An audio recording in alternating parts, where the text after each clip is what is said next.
you know, speaking of Battlegrounds, it's time to figure out what Battleground number 2 it. is.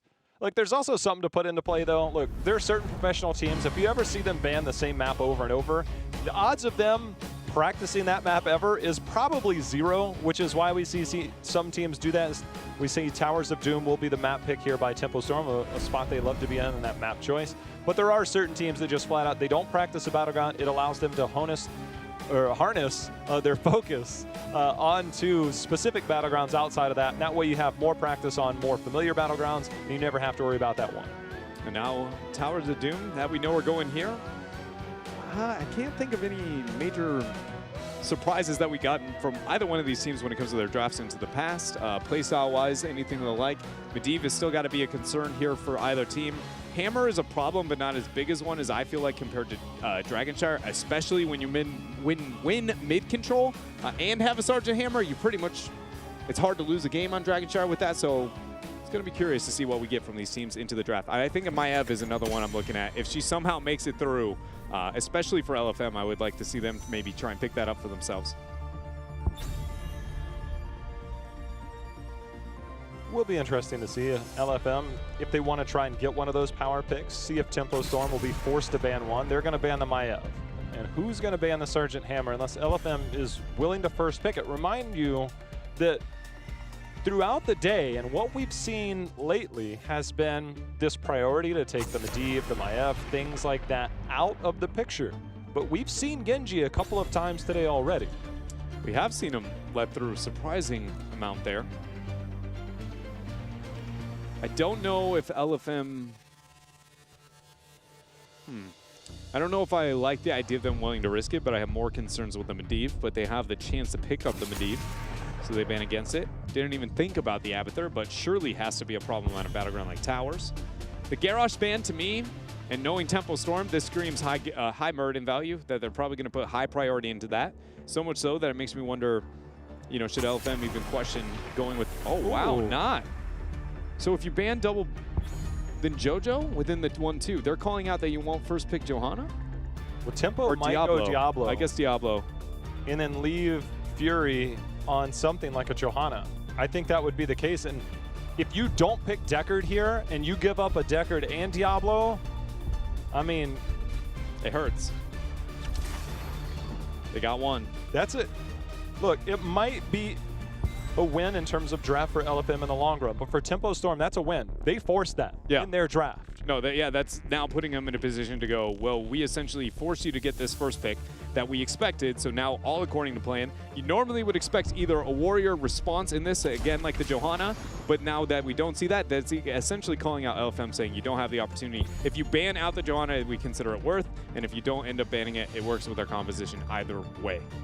I will say, though, I am surprised to be able to see this from Tempo Storm. They're not a team, especially against like LFM, where I see them adjust things just to limit, I feel like, one player or anything of the like. It seems more often than not they stick to what are our strengths, what are, you know, objective power levels, not sticking and catering to their opponent here.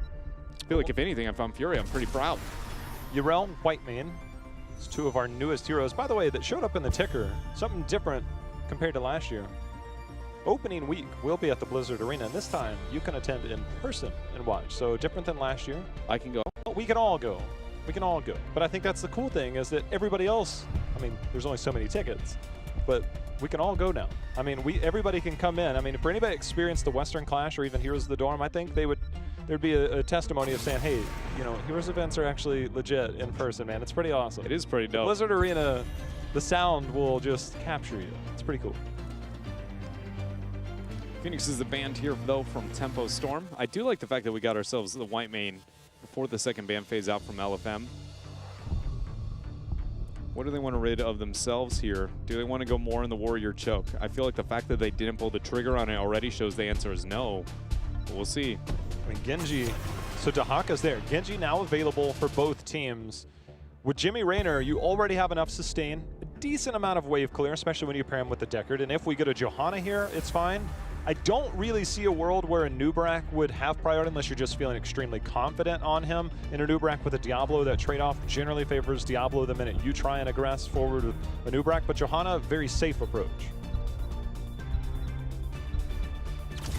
There it is. Johanna in the Malthael. I feel like after the Dahaka ban, not surprising to see Tempo go into that direction for themselves. And as you said, an opportunity for a Genji at the very back end of this. And Malthael Genji, one of the best kind of preps. The only, if that's the direction they go, kind of weird part about the composition is Deckard Johanna. But as we saw yesterday, you know, you might have the opportunity to go Falling Sword to be able to pair with that if that is the direction they go. Last backliners, it's Genji Hanzo themselves. Shamadas. One thing in consideration, this Joker pick is still available. Sergeant Hammer remained untouched. Malthael does not present the same type of control in terms of protect the hammer comps, and we know Scatter Arrow, Dragon Arrow potentially coming in. Yeah. Genji, Yrel, Diablo all charging at you may not be as appealing, but it is always an option. Also, I mean, Zeratul, Thrall, anything here I like for Fan. I think I like Thrall or Zeratul the best there. Tassadar a little bit slower. I will say that makes quite a bit of sense when it comes to the selection of the removing of a win condition. I feel like with the selection of the Tassadar, macro is already going to be won a lot. When I see the Genji white main Diablo composition, I was like, it doesn't feel like it has necessarily the damage necessary in these type of circumstances, and in the long run, we know that the Reigner is going to win that, right? So what is the best pick that still gives you the macro control while still removing the burst, but giving you the sustained fight? Tassadar, perfect lineup across the board. Also, not even considering, doesn't have to, but he can go Force Wall, which on towers actually has a lot of value, and Diablo one Shadow Charge in, and then he just gets pinned. And he just feels like a sad, Like, have fun walking away. Crying devil. Oh man, Diablo with that W build though. If it's anything other than Diablo build or Diablo W, yeah. You know, we're just gonna combine it. W, Okay. Diablo. Yeah. The W build it seems like the sustain is different for Diablo nowadays. I do like that approach though, is if you can isolate that hero, especially now that they have Malthael with that last rights, could be lights out in that department. We do know that Fan has probably one of the better Tassadars. Statistically, I could throw a bunch of numbers at you. Probably wouldn't make a lot of sense because there's not a lot of Tassadar play, but I can guarantee you that it's some of the best in the world in terms of those numbers. It also gives them just the poke potential, especially post level 7 when you get the extra range on your abilities as well. The poke potential is definitely underestimated when it comes to Tassadar. He is a honestly really powerful character. The only struggles he has from a support perspective is purely he has no raw heal.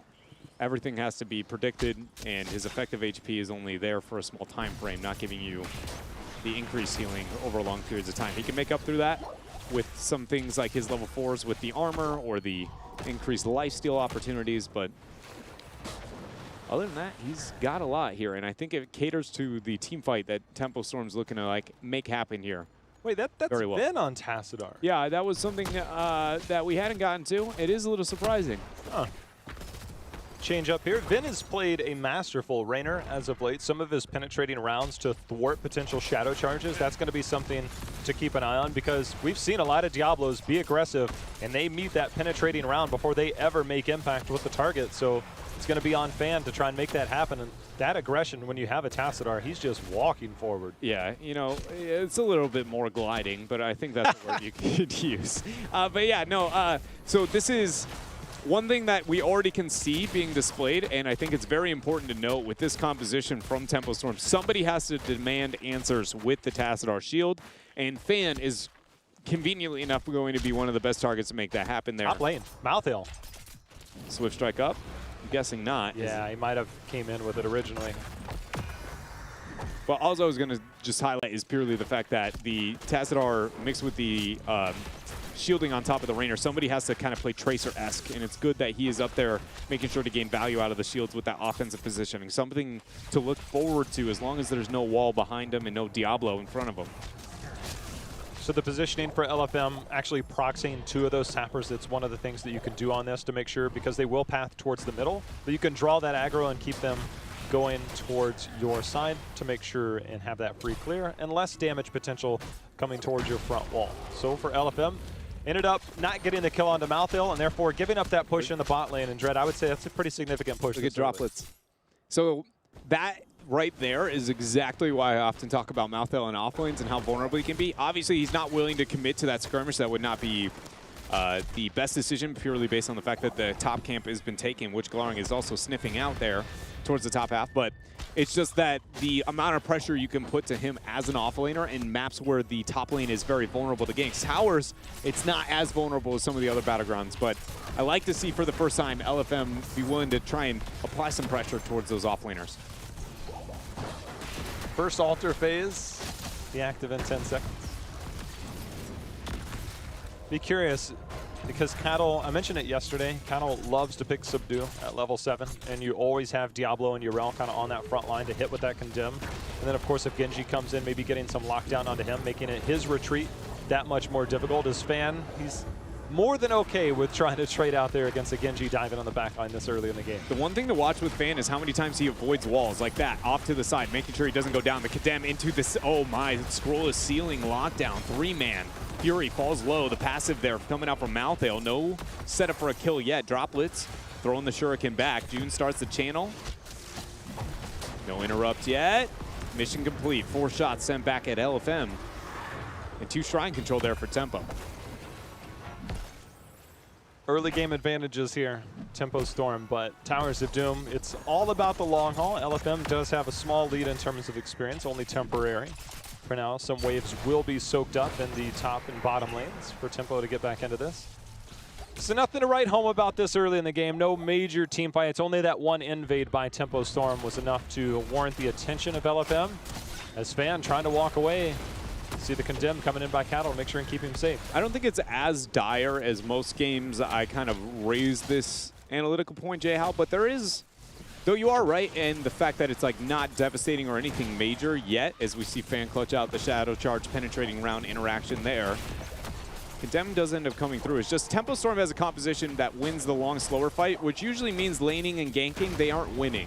So the fact that Fan is as big of a bully as he has been, here we go, Fan gonna receive that Shadow Charge, Scroll ceiling, hits 1 this time, Focus still onto the camp, swaps, leaps over, Malthael flanking from the backside there, question if he wants to curtain over and teleport, he will, joins in, a lot of damage spread out, Fury is the focus now for Tempo Storm.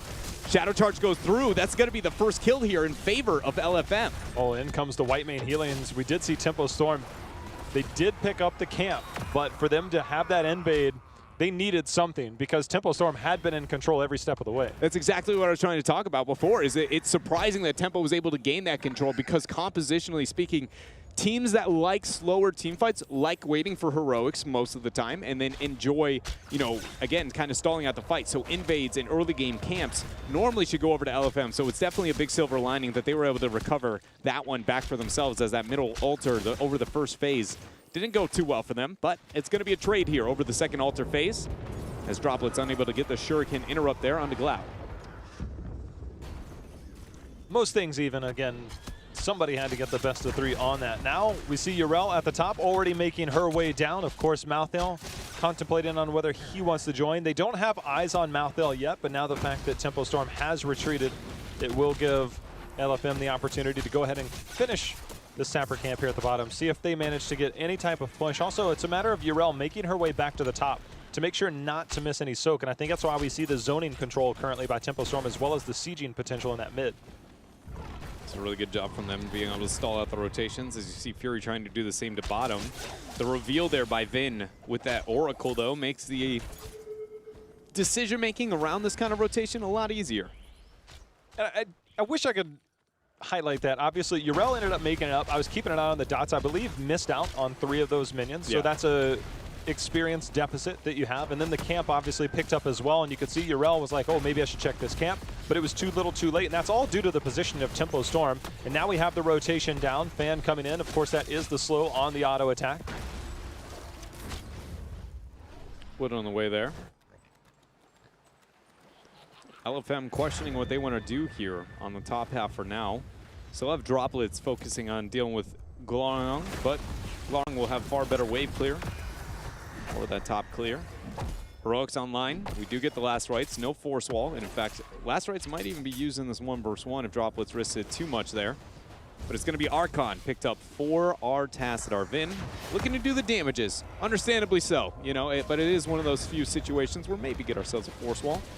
Genji with the X strike. It was Tempo Storm Dreadnought. I remember there was a highlight play on Towers of Doom towards the end of Phase 1 that it was the Dragon Arrow into APOC, and we do get APOC locked in. And this time we also have some follow-up. As you said, that X strike is available, but we also have Divine Reckoning. So if they get that locked down in an area, the damage output is substantial. And it's a matter of pulling it off. Yeah, it's very difficult to be able to pull it off. And now that Lornado is down, that's a 40-second window of a huge disruption moment that surely they need to make happen. The problem is that Figgy needs to get out of fog and make sure he can't be seen when throwing the scattering arrow, or not the scatter, excuse me, the Dragon's Arrow if they want to make this happen. There it is, two-man APOC combo follow-up. No X strike yet. Great counter initiation there from Cattle with that Iron Skin Condemn Blind. Chimera starts the channel. Glaurung gets the interrupt, and Tempo now has full advantage over the skirmish. Oh, Glaurung, he's trying to make the big plays. There's going to be last rites. Ardent Defender was used, so that will keep Yrel alive for now. Swab's forced to jump out, doesn't give any armor over, and Fury now comes in. The Lornado directly in the choke. That's going to be the kill here for Tempo Storm. And Dreadnought, the combo came out, but it was a bit of a miss. There were some timing issues there for LFM. I think there's not only a little bit of timing issues, but I think there is a huge impact on whether or not you can predictably see that initiation. And a lot of that comes down to the Hanzo being in that position. Then Cattle was very comfortable being offensive, being at the forefront. We have seen him, especially on heroes like Johanna, being very okay with wearing those Dragon's Arrows for the team if necessary. And so not only timing, but I can't help but feel like the approach and the synergy behind the composition, it raises concerns here for LFM. They aren't far enough behind after that initiation, though, to be too concerned, but surely it feels like they only have about one more of those left in them before Tempo get too far ahead in HP. Almost wondered if we were going to get the lockdown. Blessed Shield was there, maybe not enough follow-up in range as we see Deckard and Raynor by way of June and Fan here on the bot. June, Fan, and Vin, all three-letter names. I never thought about that. I get Fan and Vin all mixed up already. Finn and Van. Tempo Storm might need a Van towards this bottom lane as they're getting a gank there onto Yrel. Oh, that's a natural agility interrupt there. Figgy unable to make it out for a little bit, but the Lornado coming through. It does not end up clipping Figgy, so Dai Chimera is the man. Reeled back into Tempo Storm. Figgy trying to keep himself alive. I think he'll be able to do so, but Tempo Storm's not giving up easy as LFM now pick up that top camp. Archon was forced there by Vin.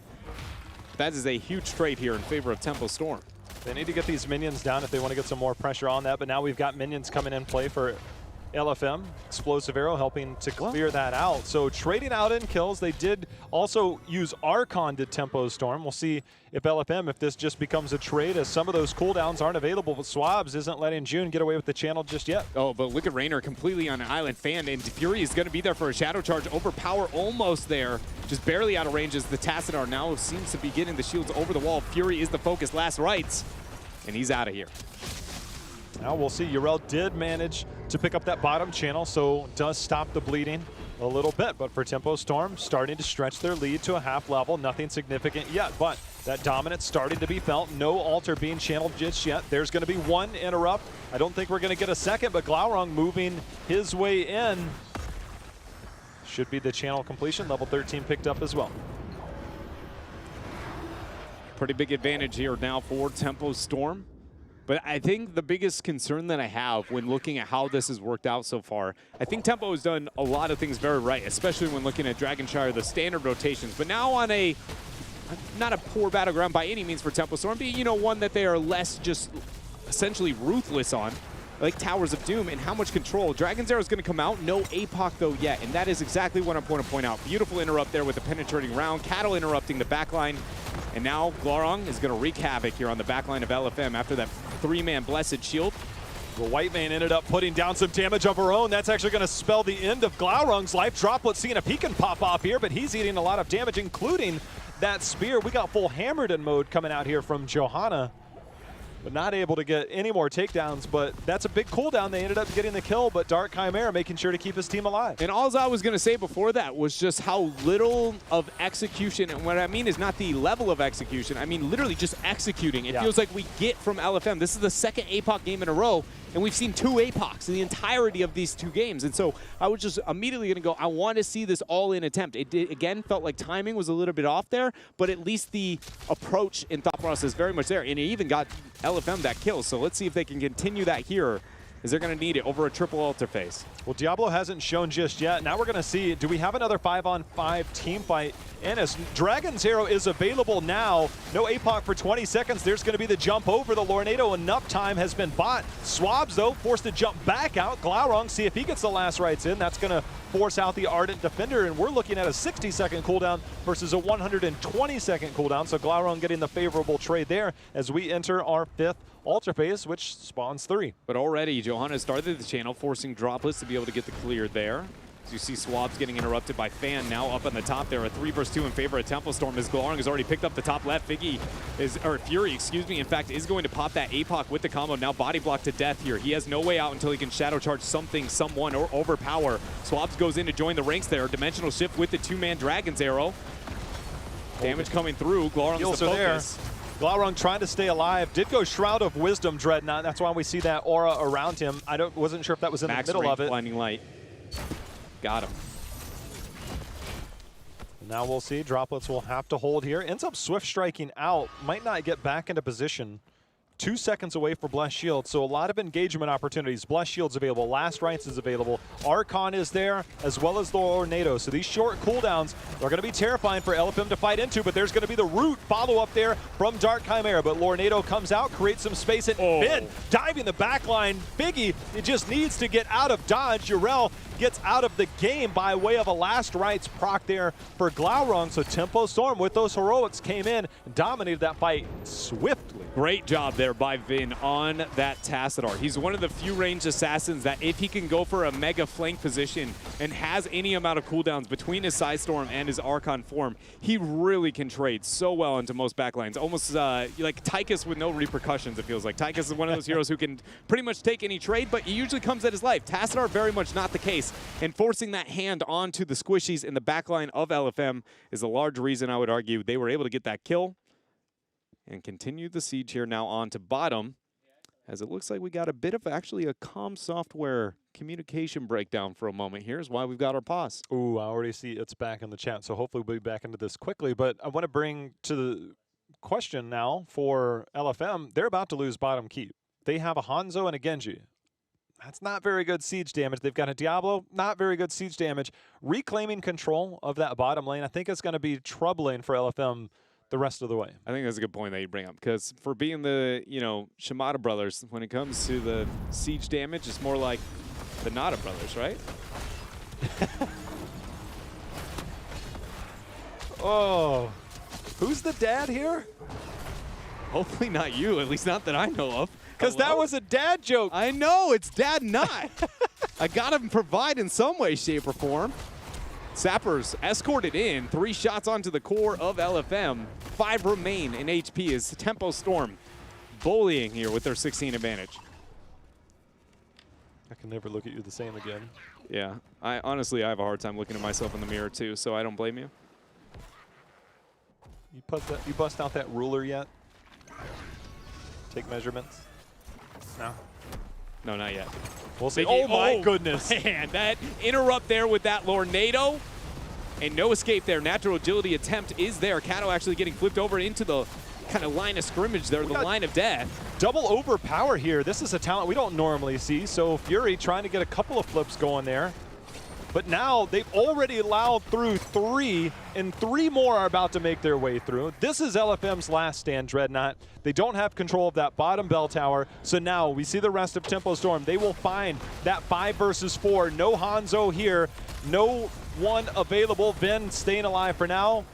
uses that shield, and for Tempo Storm, they're going to try and take this fight and close it out. If droplets can get resets, that's the way that LFM can kind of recover from this fight. Feels like the only way there is blind. It goes down, Vin falling pretty low. Scroll of Ceiling is going to be used as Fury ends up getting the overpower. Swab's falling low. APOC ends up dropping, not going to land onto anybody. Last rights, and Fury goes down. 4 seconds till he'll be back. Ardent Defender used here by Swabs. The chain goes down onto Fan, coming out from Dark Chimera with the X strike, but it is not going to mark the spot as the kill actually coming in there on to Urel. LFM now have to interrupt June. He starts the channel, and this looks like it is, oh, Dragon's Arrow stalls out another couple seconds. Now Fury's back. He flips over onto Vin. Oh, the shielding, though, non-stop is there. 4 members down. Fury, it's all for naught, and Tempo Storm will close out this game with a 5-man team wipe, an 11-3 kills advantage as they move up 2-0 in this best of 5. And June, we're gonna have to work on a spray game, Dreadnought. He's rocking it. He's basic right now. You know, that's a mistake we all make, I feel. I'm that guy. We've all been that guy. You get into game, you have the Nexagon, and you're just like a goof. Like you're feeling yourself. You make that sick play, and you accidentally press your T key, because you definitely don't do it for any taunting purposes at all. And then you're like, oh no. Feels bad. You left the Nexagon spray. The level of control, I feel like, that we've gotten here from Tempo Storm throughout games number 1 and 2, though, based on the results that we've had so far, is a little surprising. I did expect them to come out, probably get it maybe 3-0, 3-1, but it's been pretty ruthless. You know, it does feel very much disjointed on some of the teamfight approach from LFM, communication-wise, something maybe a bit missing here today, but I can't help but feel like a lot of that still does hinge on Tempo Storm and the level of caliber of play that they're kind of bringing. When you don't have, basically, I look at a team like Heroes Hearth. They always have the big wombo combos in their heroics, but they also have it within their base kits, the mini wombo combos, so to speak. They had the big wombo combo. It was fully designed there, the Dragon Arrow into APOC, into everything even coming out from White Mane and X-Strike. And if it ever synergizes, all of a sudden, that's Blow Up City. But it never really came to fruition, and when you don't have that type of impact outside of that, you get desperate. It was 14-14, I think, at one point, and it seemed like maybe that was the time LFM, it was their best chance. But every time it was around the shrines, the altars, it seemed more and more in favor of Tempo Storm. I must say, Fan had 84,000 damage on Raynor that game, and it made me start to think back to when he has a Tassadar on his team. The last time I saw this play, it was on Vala, and it was on Tomb of the Spider Queen. He just walked forward every time and dared somebody to come kill him because you just couldn't do it. So whenever he gets a Tassadar and an auto attack hero in his hands, it's terrifying. He is one of the few players that not only get out of North America has the ability to converse with an old legend that was very good at that playstyle, but also played against him and displayed a lot of respect in the past. And I know this is an old name for a lot of people, but I think that this is, when we see that play from Fan, that's what I think of every time, because I know Fan did give a lot of respect over to Xingchen whenever he would get on things like Vala Tassadar, and it was how in your face he constantly was. I can't help but feel like in that last game, I felt moments where it's like, you know, just channeling that inner Xingchen and trying to really be the force that he can be, and it showed. It worked out there for Tempo Storm, and the numbers even backed it up there. I mean, next highest damage, he's doubled almost everybody in that game, almost everyone else in that battleground. It's pretty wild. It's fun to watch this team when they're executing on all cylinders. LFM, we know they have a lot of fight in them throughout. We're going to see if they can maybe find their way back into the series, but for right now, Tempo Storm up 2-0. We'll be right back.